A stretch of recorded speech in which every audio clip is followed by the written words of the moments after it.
நீங்கள் பார்த்து கொண்டிருப்பது நியூஸ் 21 செய்திகள். தமிழ்நாடு செய்திகளை உடனுக்குடன் தெரிந்து கொள்ள நியூஸ் 21 செய்திகளை பாருங்கள்.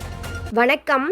விழுப்புரம் மாவட்டம் வல்லம் ஒன்றியம் நட்டார்மங்கலம் தனியார் பாலிடெக்னிக் கல்லூரி வளாகத்தில் நலம் காக்கும் ஸ்டாலின் திட்ட முகாம் நடைபெற்றது. விழுப்புரம் மாவட்ட சுகாதார இணை இயக்குனர் பொறுப்பு லதா தலைமையில் நடைபெற்ற நிகழ்ச்சியில் முன்னாள் அமைச்சர் செஞ்சீவஸ்தான் எம்எல்ஏ முகாமினை தொடங்கி வைத்தார்.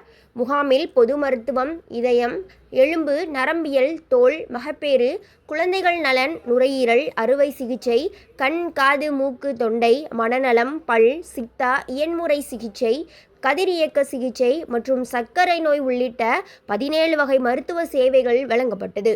முகாமில் பங்கேற்றவர்களுக்கு இரத்த பரிசோதனை, இசிஜி உள்ளிட்ட பரிசோதனைகள் இலவசமாக செய்யப்பட்டது.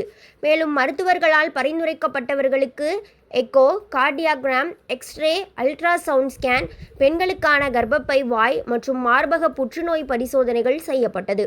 மேலும் முதல்வரின் மருத்துவ காப்பீடு அட்டை மற்றும் மாற்றுத்திறனாளிகளுக்கான மருத்துவ சான்றிதழ்கள் வழங்கப்பட்டன. முகாமில் வல்லம் ஒன்றிய பெருந்தலைவர் அமுதா ரவிக்குமார், விழுப்புரம் மாவட்ட மருத்துவ சுகாதார அலுவலர் செந்தில்குமார் மற்றும் கட்சி நிர்வாகிகள், துறை சார்ந்த அலுவலர்கள் கலந்து கொண்டனர்.